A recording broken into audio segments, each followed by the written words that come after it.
Panie i panowie, jest mi bardzo miło powitać was dzisiejszego wieczoru.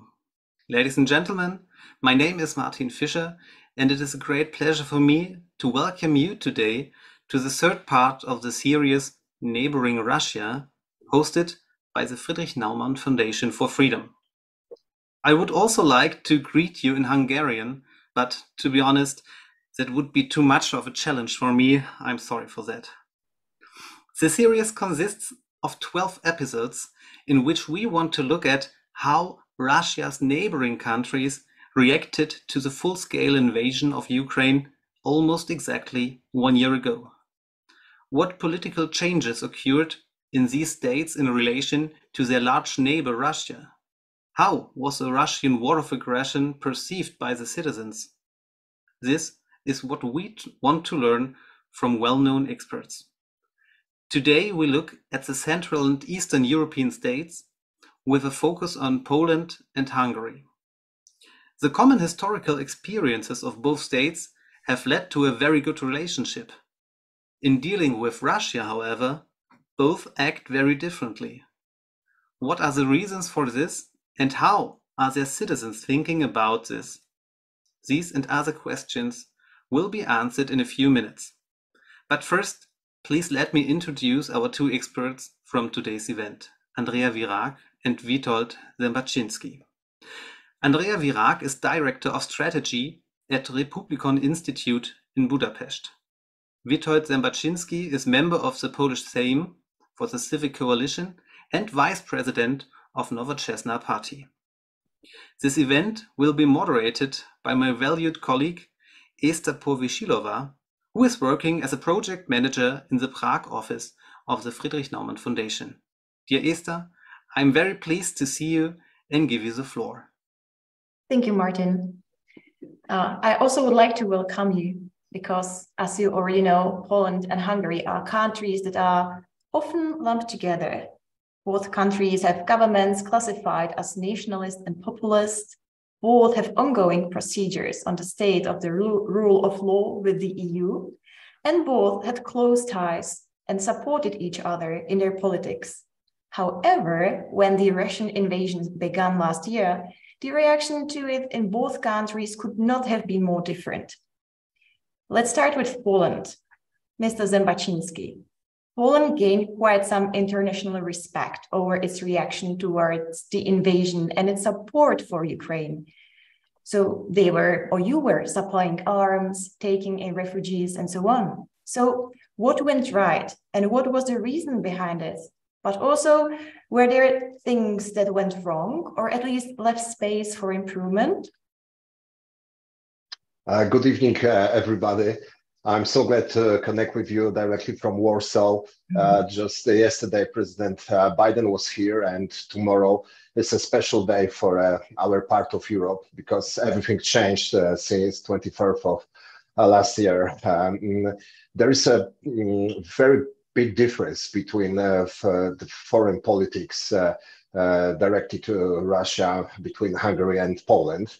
And in both countries, we've got this populist governments. But the difference is that in Poland, there is a big pressure, big society pressure on the government to help the Ukrainians, to help the refugees, and to be involved in delivering arms and weapons directed to Ukraine.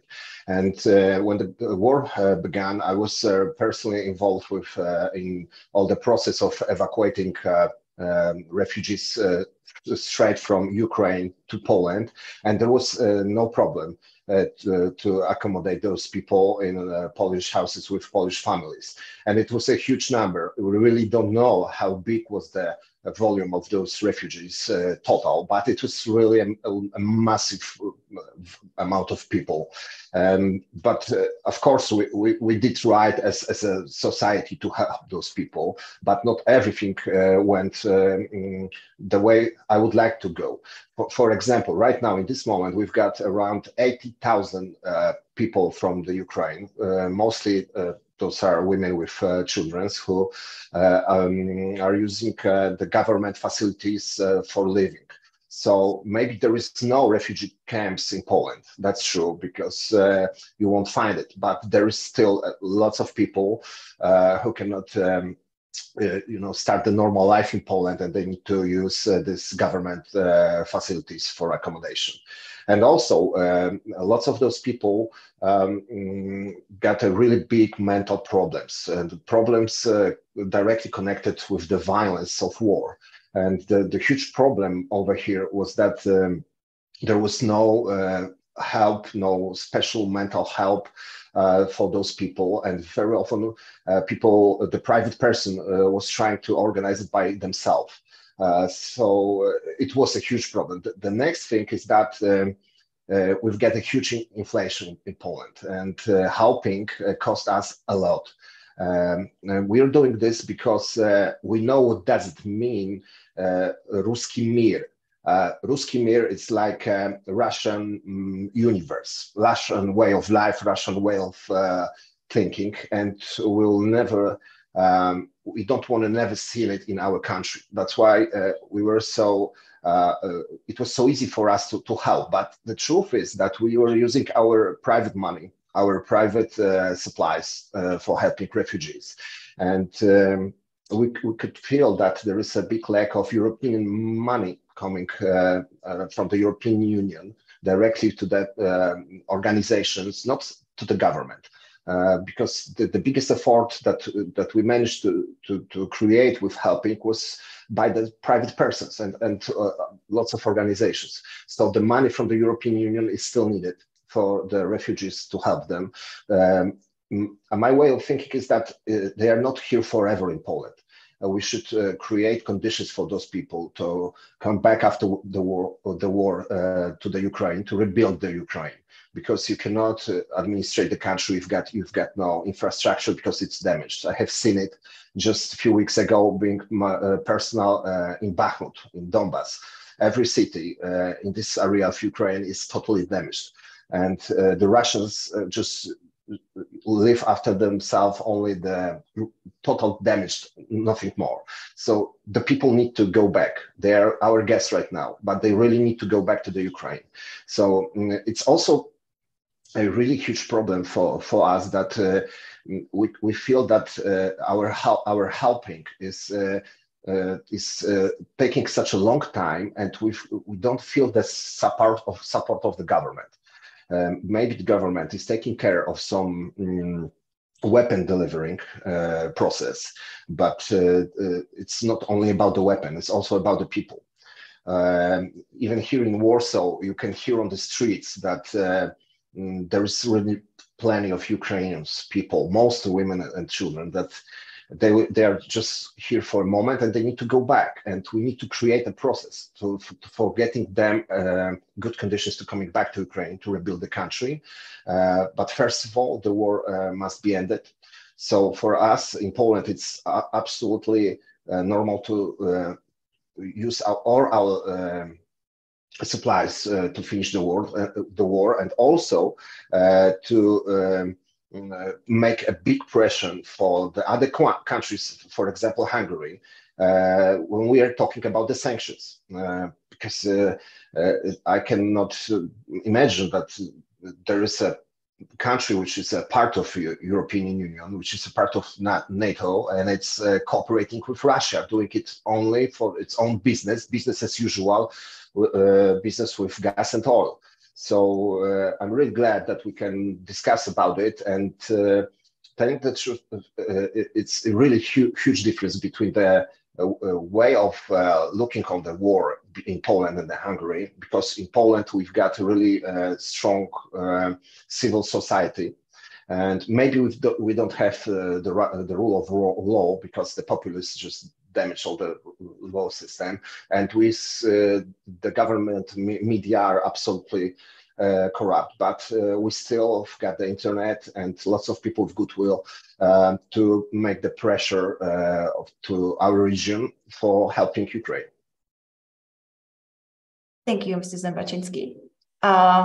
I'm also glad that you mentioned the sanctions and also how Hungary is dealing with this within the EU, because there is I have the second question, which goes to Mrs. Virág, and it's connected to it. Because on the other side of the spectrum, we have Hungary, or at least the Hungarian government. And it's actually the opposite side of the debate. There was not just a few observers who found that the government may even have some clandestine sympathies for Putin's regime. So how deep in practice is the rift between Hungary and the rest of Europe with respect to her policies towards war in Ukraine? And also in the EU, Orbán votes rather for sanctions. In Hungary, he blames the EU sanctions for the increase of prices. What does this rather ambiguous rhetoric mean at the end? Well, first of all, thank you very much for having me. It is a great pleasure to be with you and to discuss this very important issue. And yes, unfortunately, the picture cannot be more different in Hungary than it is in Poland when it comes to the government's approach to the war on Ukraine. When you analyze Prime Minister Orbán's actions in this question and in every question, you must always pay attention to the internal political situation. The Hungarian government thinks about every question through a lens which shows them whether they will gain some votes or lose some votes. So it's not really a foreign policy question for the government, but rather an internal political question. When Russia invaded Ukraine almost a year ago, we were in the middle of an election campaign, which many thought would be the tightest general election since 2010. At that point, the government was visibly a bit lost as to how to react to this situation, as they didn't want to openly criticize Russia, which was clearly Orbán's main ally in the past few years, but also they didn't want to alienate the rest of the European Union. So they waited for a few days, and after a few days, they settled on the rhetoric that we are still hearing today, which says that the Hungarian government is a pro-peace government, while the opposition is pro-war and wants to send Hungarian soldiers to Ukraine, which was completely untrue a year ago. But that was the rhetoric which helped them to win a landslide, with a landslide victory again last year. This pro-peace rhetoric gives the opportunity to the government to basically not take sides, to not be pro-Russian, either pro-Ukrainian, but just be on the side of peace and treat this war as a war between two Slavic nations. That's how Viktor Orbán is framing this whole situation. And of course, nobody will say that they don't want peace. So it's a winning side to be on. The Prime Minister held his State of the Union speech just last Sunday, and it was a perfect summary of their almost 1 year long narrative.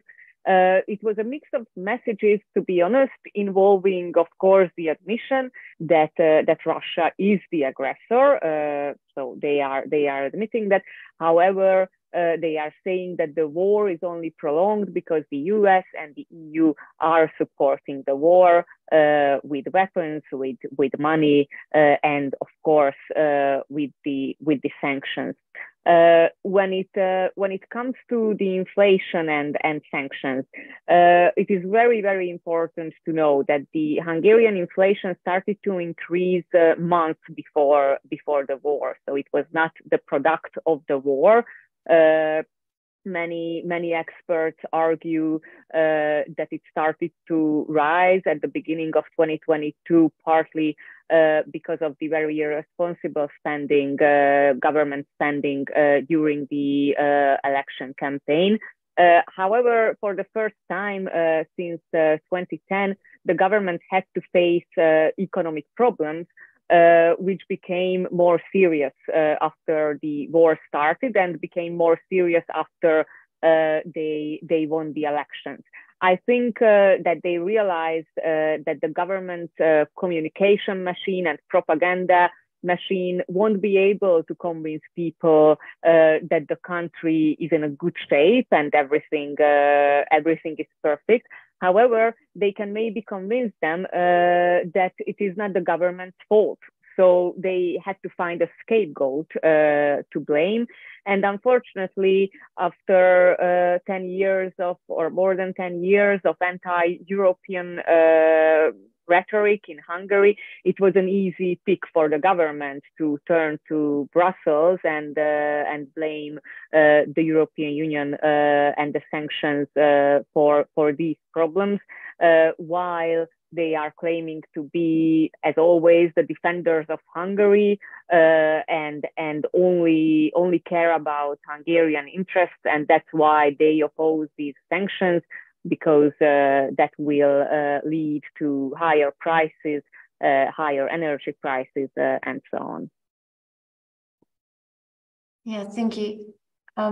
Just listening to this, I would say that one would have expected that these developments and these differences with Hungary's government would have also changed Poland's foreign and security towards a more cooperative approach towards the EU in general and Germany in particular.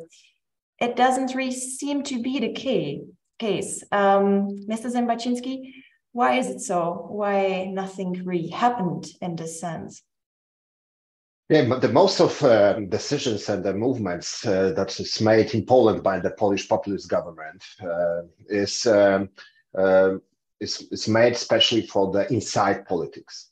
So even when during the wartime, which cost us a lot because of the inflation, probably just like 40% of the inflation right now, it's like 17.4%. It's because of the war. It really doesn't change much with the main problems with the rule of law in Poland, and the war didn't change much with the cooperation with the Polish government, with the European Union, and even this populist government is using the war to attack our biggest partner, Germany. It's ridiculous because when you take a look at the numbers of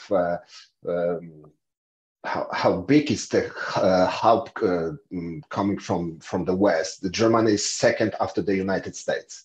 So it's really ridiculous to attack Germany because it's doing a lot. Germany is a superpower country, so all the decisions are made over there. Needs a little bit more time. They are not so spectacular as it's in the small Eastern Europe countries, but really nothing changed with the relationship between Polish government and the European Union, and I'm disappointed with this because there is no other choice. There is only two ways. One way is go with the more cooperative way with the European Union, and the other way is just to join the East way of thinking and the area of influence of Russia. So for me, it's easy choice just to turn the head directly to the European Union.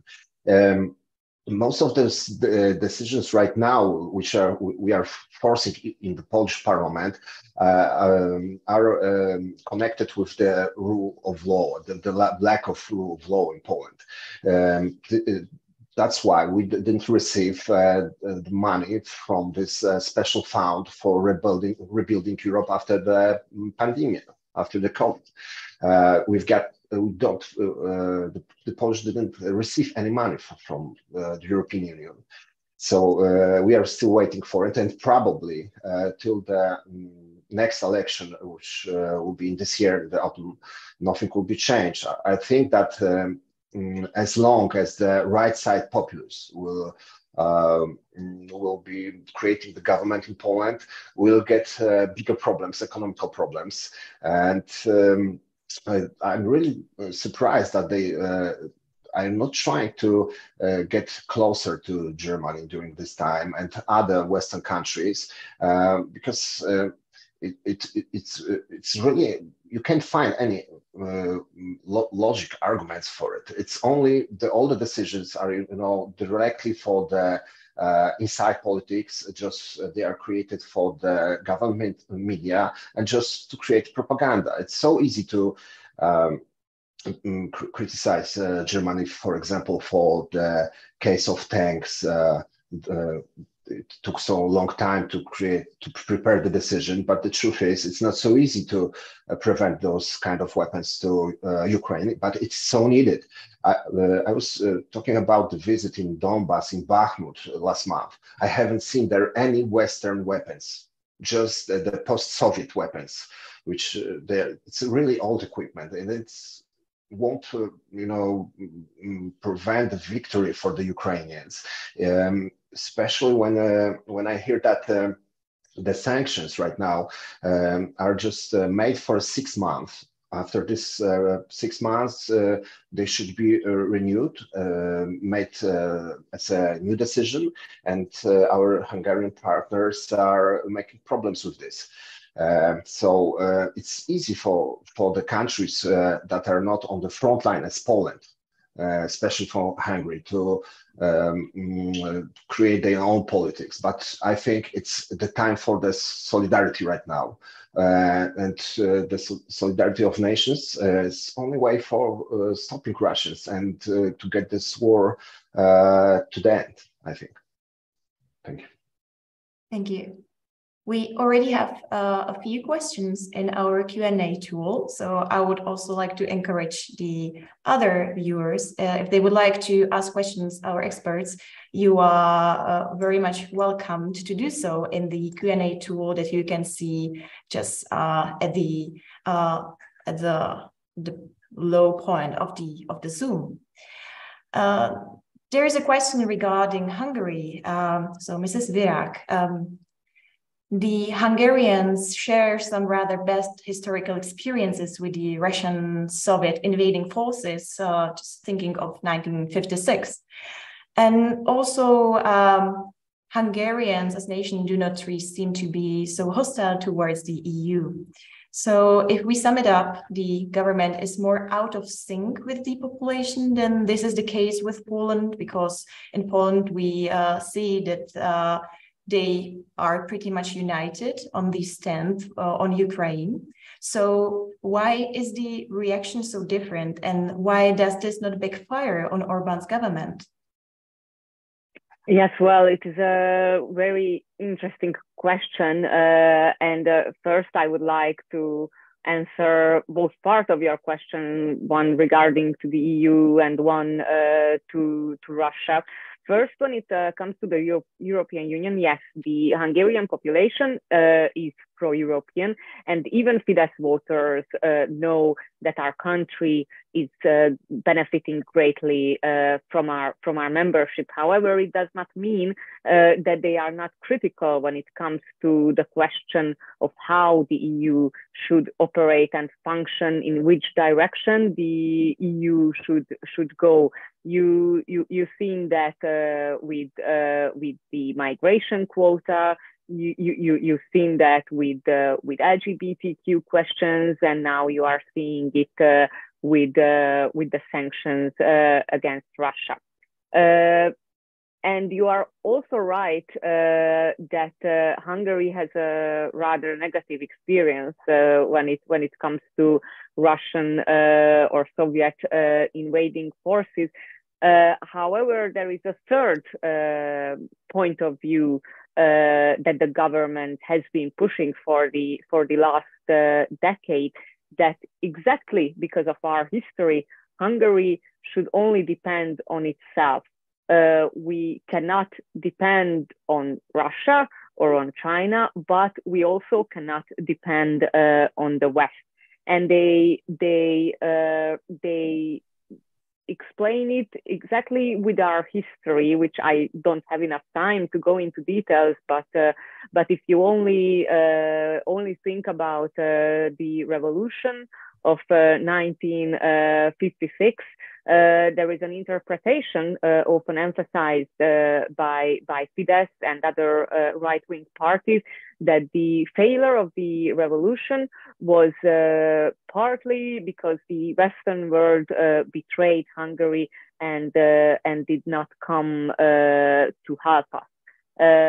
So that's why Hungary should never be dependent again on our allies. Of course, we need allies because it's in our interest, but Hungary should be self-dependent when it comes to energy, when it comes to strategic economic questions, and so on. So that's how they can manage not to take sides essentially between the European Union or criticize the European Union while not criticizing Russia really for their aggression. Also, when it comes to supporting Ukraine, the government is claiming that they do everything that they can, that they organize the biggest humanitarian aid in the history of Hungary. They are helping refugees, so they are doing everything which is morally necessary and what we should do. However, we shouldn't send weapons, we shouldn't send money to Ukraine because it will only prolong the war, as it is the case with the sanctions, that we shouldn't support the sanctions. Of course, they are voting for the sanctions in Brussels. However, they are saying that we shouldn't support those sanctions because first, they will prolong the war, and second, they go against our interests when it comes to energy prices and so on. And you also have to understand that they are spending millions of forints on these propaganda campaigns, like we've seen in the past against George Soros or other propaganda campaigns like this. They are spending millions. They have the majority of the media pushing their narrative, while you have this very fragmented opposition, which is in a very bad shape since the election last year, and they just cannot form an effective counter narrative to what Orbán is saying. Does the majority of the population, unfortunately, started to agree with Fidesz when it comes to these questions. Despite all that, our polls show that Fidesz is slowly but steadily losing some support. Overall, since the elections, they lost 9% in the whole population. Their support is still high, but still they are losing a bit. So I would say that of course their support haven't collapsed due to their stand on this question, but I think we can see that you see the consequences of also the economic hardships and this anti-sanction narrative. And also we cannot forget about our situation when it comes to the EU funds and whether our country will receive those funds or not. That's also one of the most important issues in Hungary right now. Yeah, I see. I will have one question for both of you, and it's that at the very beginning, Germany was rather trying to find its role in its approach towards the Ukraine war within the international community. At least the perception abroad was not always undisputed, let's say. Were there any differences in the attitudes of Polish and the Hungarian side? Let's maybe start with Poland now, Mr. Zembaczyński.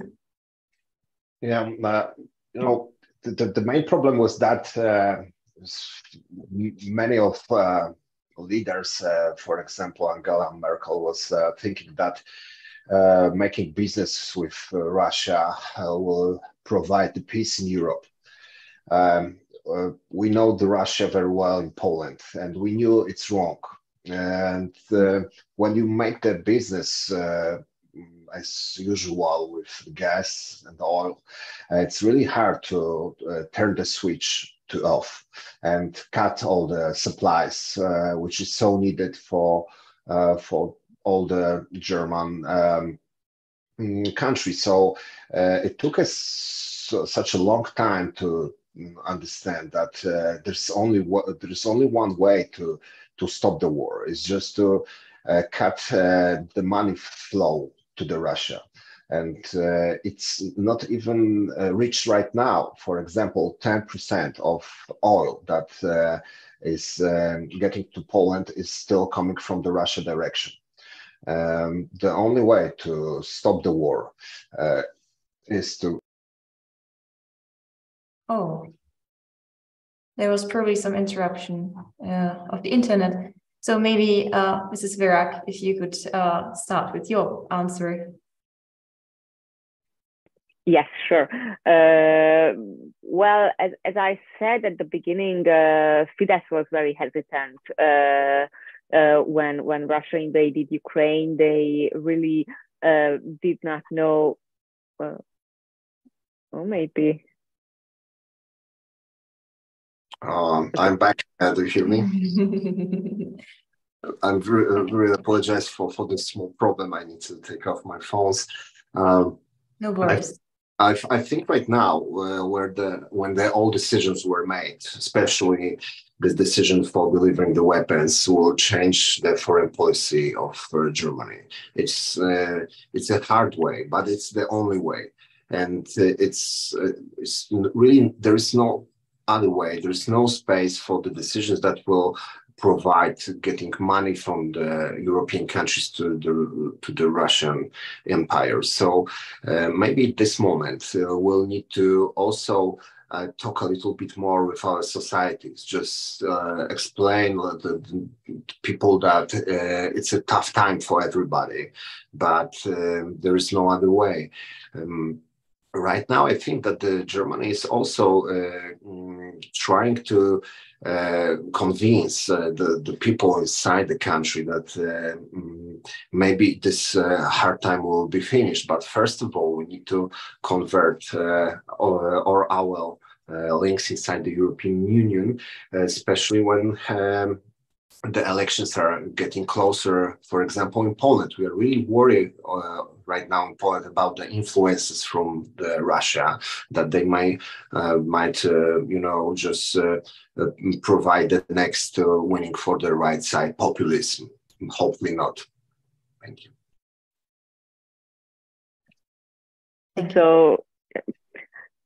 So when it comes to how Hungary is, or the Hungarian government is seeing Germany's role in this question, I think in Hungary, the Hungarian government really only talks about EU and Brussels. So they are not really dealing with Germany or with France or with Belgium or whatever. They are always talking about the whole EU and Brussels as one entity.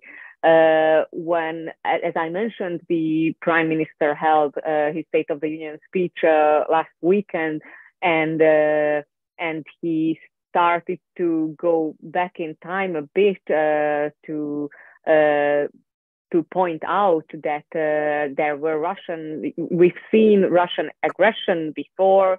They invaded Crimea. There were other wars neighboring Russia in the past. But then we had Merkel, Chancellor Merkel, and we had a better French leadership, and they were able to stop those local conflicts from going global. So they point out, or the government is pointing out that the current German and French leadership is not able to deal with these global conflicts and these global problems. Also, I think, which was very important in the State of the Union speech, to see how important this anti-US rhetoric is becoming for the Hungarian government. The Prime Minister made jokes about the US ambassador's name and things like this. So it was a very heavily anti-US speech, criticizing Biden, criticizing Hillary Clinton, former Secretary of State, and basically claiming that they cannot wait for Trump's re-election. So I think it clearly shows the Prime Minister's preferences when it comes to foreign leaders. Mm-hmm. Mrs. Virág, I would have two questions for you from the audience. Is the Orban's position, no arms to Ukraine, a sign that he's supporting Putin because it weaknesses the Ukraine? And second, does the reaction of the majority of the people in your country differs from the perspective of your government? Is the reaction different than the Orbans, or does the government have a really big influence on this as well? Well, first, the first question. We know that the Hungarian government has deep ties to the Russian government. The Russian Investment Bank is in Budapest, and we have other examples of how they have been cooperating for the past decade. Actually, Putin is the international leader that Orban met the most times since he came to power in 2010. So we know that there is a cooperation between the two governments, but the deepness of this cooperation or the exact details are, of course, unclear to us. And I would say that when it comes to sanctions, why the government is not supporting them, why they are very set on picking out some religious leaders from those sanctions lists and so on. I have to say that there should be something in the bag, but we don't know what exactly. However, the government can use this pro-peace narrative to convince people that this no weapon supply is not due to their friendship of Putin, but because of this pro-peace approach. To the second question, it's very difficult to say. Generally, the Hungarian government and every poll show that the Hungarian population see Russia as the aggressor. However, almost half of the population now agrees with the statement that the war is only prolonged because the US and the EU is supporting Ukraine. So it's a mix of emotions and a mix of feelings in Hungary. And as I said at the beginning, I think the Hungarian population's approach, maybe it was more or closer to the Polish population's approach. However, as the government spent millions of euros on these campaigns, and we have no power and we don't have a powerful opposition, slowly the population started to believe what Fidesz is saying. Thank you. I see that we are slowly running out of time. And since the discussion was really insightful, it's really run so fast by. But I would like to end with one hot topic question on both of you. And it's if Ukraine should become a member of the EU, maybe we can discuss a bit the different perceptions in Poland and Hungary. Mr. Zembaczyński, if you could start. Yes, I'm 100% convinced that the Ukraine should be a member of European Union, and they are doing a lot to reach it.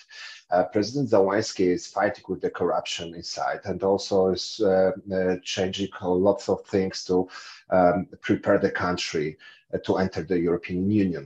The same is about the NATO, but I'm really worried about the Article 5 right now, which says that if one of the members will be attacked, the other will follow to protect this country. When I'm hearing all the things that Orban is talking about, this type of egoism, maybe one day in my country, the S-300 rockets will fall, and somebody will say, oh, no, it's not an attack on Poland. It's not an aggression. It's just an accident.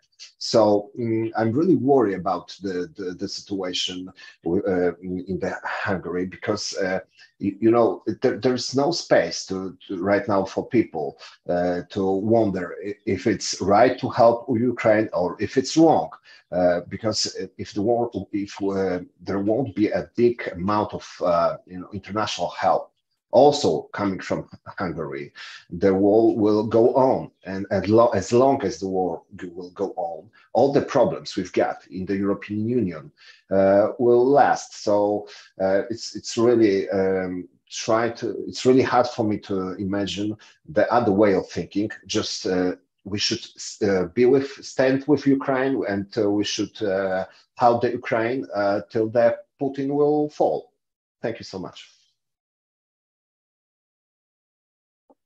Mrs. Virág.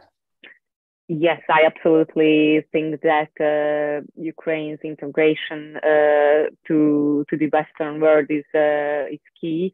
However, and I completely agree. When it comes to the Hungarian government, I wouldn't expect our government to support Ukraine's quick accession either to the NATO, either to the European Union. Thank you. And thank you both for the discussion. It was really insightful to get different perceptions from your countries, but also from yourself and as experts. So thank you very much again. And last but not least, for our audience, on the 2nd of March, we will continue with our series Neighbouring Russia. And this time we will focus on Belarus. So make sure to subscribe and turn on. Have a nice evening. Thank you so much.